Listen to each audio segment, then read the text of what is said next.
Acho, é minha tese, que a gente começa a quebrar, vamos dizer, um discurso pronto. Uma ideia de que, eu vou votar no Flávio porque eu não gosto do Lula, e eu vou votar no Lula porque eu não gosto do Flávio. Se existisse a expressão paulistano da gema, esse seria Renan Antônio Ferreira dos Santos. Filho de um advogado e uma psicóloga, passou a infância e a juventude no bairro da Moca, tradicional reduto de imigrantes italianos. Iniciou a vida profissional ao lado do pai. Por 6 anos, atuou no escritório especializado na recuperação de empresas em dificuldades financeiras. Renan Santos ingressou no curso de Direito da Universidade de São Paulo. Como estudante universitário, se envolveu ativamente na política estudantil e na organização de eventos acadêmicos. Largou a graduação antes da formatura. Mergulhado no cenário político de 2014, fundou o movimento Brasil Livre. Com forte atuação nas redes sociais, coordenou e mobilizou ações públicas pelo impeachment da presidente Dilma Rousseff. Os protestos com a marca do MBL ganharam projeção nacional. Hábil articulador, estrategista e comunicador, Renan Santos partiu para um novo desafio: fundar o próprio partido político. Após coletar o número mínimo de 547.043 assinaturas validadas exigidas pela Justiça Eleitoral do Brasil, em novembro de 2025, nasceu o Missão, cujo mascote é uma onça. Estava homologada a 30ª legenda partidária no Brasil. Chancelado pelo TSE, Renan Santos anuncia a pré-candidatura à presidência. Eu sou o candidato da direita, reafirma a cada entrevista. Em meio à polarização da eleição que se aproxima, disputa o eleitorado com discurso anticorrupção, combate ao crime organizado, reformas institucional e fiscal, antissistema e outsider. Esta edição do Arena Oeste recebe Renan Santos, pré-candidato a presidente.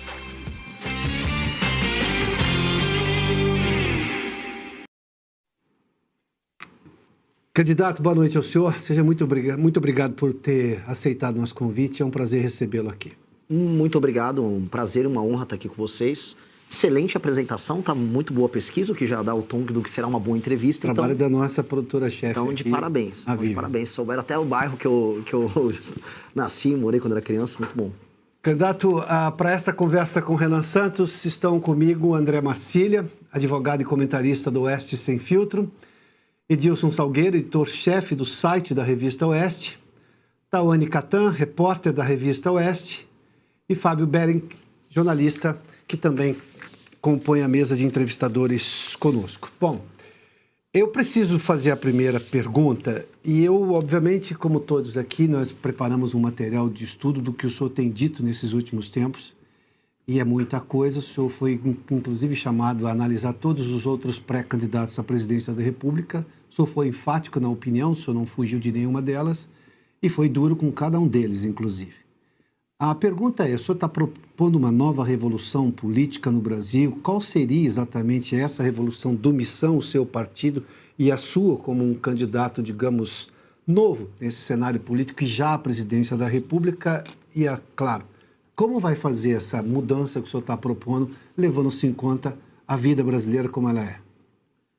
O Brasil precisa de uma, não digo uma revolução em termos clássicos, no sentido, vamos dizer, robespierrano, mas o Brasil precisa de uma reforma muito profunda na sua forma de fazer política.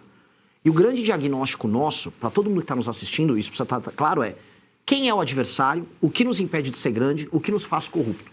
Então existe uma leitura clássica, autores que vão de Raimundo Faoro a Sérgio Buarque de Holanda, leituras sobre a história da infiltração política de setores patrimoniais dentro do Estado brasileiro, a cooptação que esses setores fazem do Estado brasileiro e que torna o Estado brasileiro inviável. O porquê que tantas regiões são tão pobres no Brasil e não conseguem evoluir? E quais são as consequências disso para um país que nunca se modernizou de maneira completa? A gente tem um Estado democrático de direito? O nosso Estado é funcional? O Estado brasileiro entrega os tais direitos que ele garante na sua Carta Magna para as pessoas que moram nas regiões mais pobres? A leitura nossa é uma leitura muito clara e eu creio uma leitura muito precisa. O Brasil, em parte, é um país moderno. A gente está em São Paulo, a gente está aqui na Avenida Paulista, um local que já foi, vamos dizer, lar do capitalismo industrial brasileiro. Ao mesmo tempo que a gente visita outras regiões, eu pude viajar pelo Brasil e ver isso, em que nós estamos no período colonial ainda, com pessoas vivendo quase que na servidão. Eu faço uma correlação direta entre os escândalos de corrupção brasileiro, os problemas que a gente vive com o próprio STF, que se tornou um mediador dessa loucura toda, a ineficácia da aplicação de políticas públicas, a pobreza institucional que nós temos, com isso, com a superação de um modelo, e esse é o que nós estamos propondo como missão, um modelo político que faça com que o Brasil seja permanentemente subdesenvolvido. Que a gente nunca consiga apagar as amarras do passado. E com a provocação que eu deixo aqui, a principal provocação.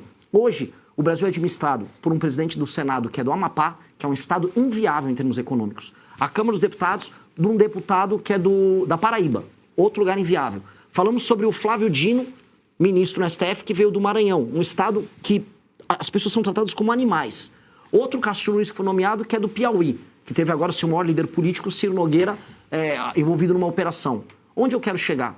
O Brasil que trabalha e produz está na mão de políticos que exploram a própria população nos seus estados, se apropriam dos recursos dos outros estados da federação e mantém a gente nesse ciclo de corrupção. E se a gente quiser resolver todos os problemas, e isso envolve problemas que vocês fazem cobertura há anos, como o caso do STF, a gente vai ter que encarar esse aí. E aí eu montei esse partido político junto com um grupo de jovens ao redor do Brasil, que é o Partido Missão, para enfrentar especificamente esse problema.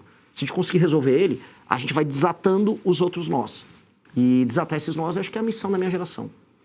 Candidato, antes de eu trazer meus colegas para essa entrevista, de forma muito rápida, se você imagina uma terceira via? Eu não acredito na ideia de terceira via.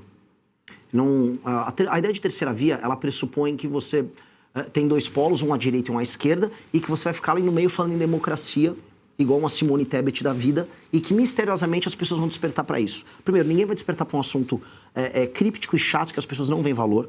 Não existe democracia na maior parte das cidades no Brasil. Esse discurso é um discurso de classe média urbanizada, com uma certa afetação. Desculpa aí os defensores da democracia que ficam... Sabe, o SUS, vida, democracia, a galera do discursinho. E esse discurso, a minha visão, não vai ultrapassar 3% nas pesquisas e em resultado final de urna. Você quebra hoje uma dominância institucional do petismo e uma resposta que o antipetismo teve no Brasil, que foi aderir ao bolsonarismo, apresentando propostas muito enfáticas e falando para o coração de determinados eleitorados que hoje estão sob o comando deles. Ir para o Maranhão, modéstia à parte, como eu fiz, falar dos problemas clássicos que se impõem para o maranhense e problemas que são materiais, é o buraco na rua, é a dependência do emprego da prefeitura, e ir para Santa Catarina explicar Pacto Federativo e imigração, que é um tema que, assim, está na ordem do dia para os catarinenses, mas que hoje ninguém vem falando. Nenhum dos deputados catarinenses vem falando desse problema deles. Então, acho que ao tratar desses temas, que são quentes para as pessoas e que são centrais para a gente reconstruir o Brasil, acho, é minha tese, que a gente começa a quebrar, vamos dizer, um discurso pronto. Uma ideia de que, eu vou votar no Flávio porque eu não gosto do Lula, e eu vou votar no Lula porque eu não gosto do Flávio. Para mim, esse tem que ser o caminho. A gente volta nesse tema, mas já vou trazer aqui, André Marcília, por favor, sua pergunta. Boa noite, Renan.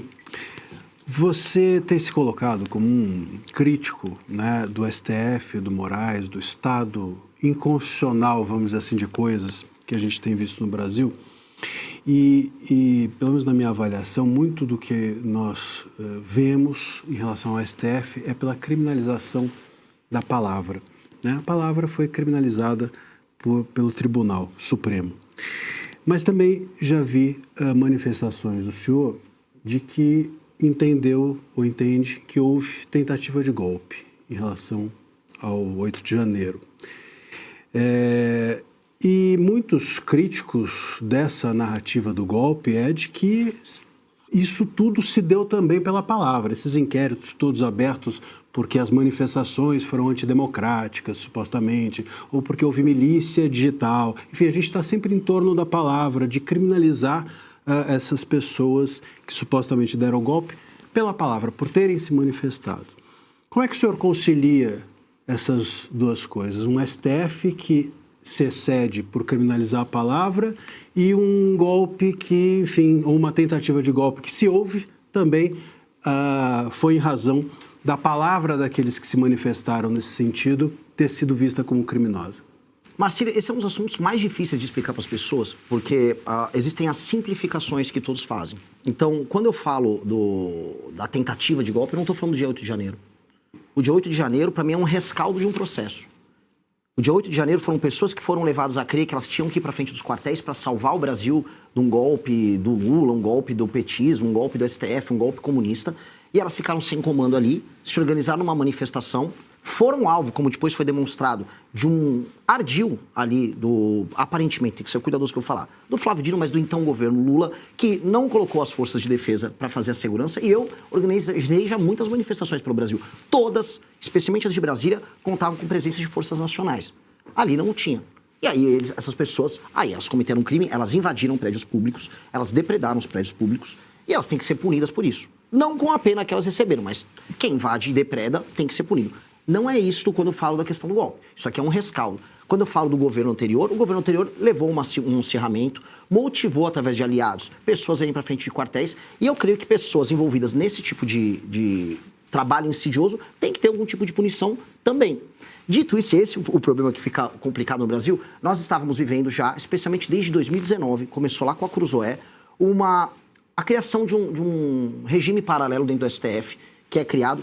Eu gosto muito de falar do direito penal do inimigo, que é uma tese que eu quero aplicar para o crime organizado, e que não encontra eco hoje com os ministros do STF. Mas, curiosamente, o direito penal do inimigo, que cria institucionalmente um inimigo do Estado, que seria um grupo de pessoas, ou uma quadrilha, uma organização que busca cometer crimes em série, eles fizeram isso com os bolsonaristas, vamos colocar ali.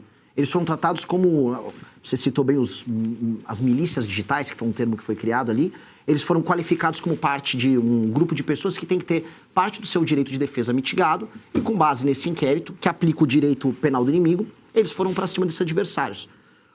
Essas figuras, algumas delas estavam incorrendo em crime? Sim. Foi oferecido direito de defesa próprio? Não. Então a gente entrou, e está vivendo desde 2019, num limbo.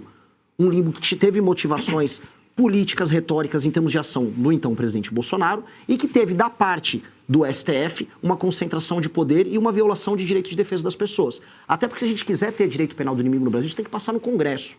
Isso não tem que ser determinado por uma ação por ofício do próprio STF. Então, esse imbróglio é um imbróglio que tem que ser desfeito.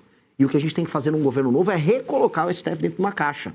Só que a gente não vê vontade institucional disso acontecer, porque quem assume grandes poderes não quer abdicar deles.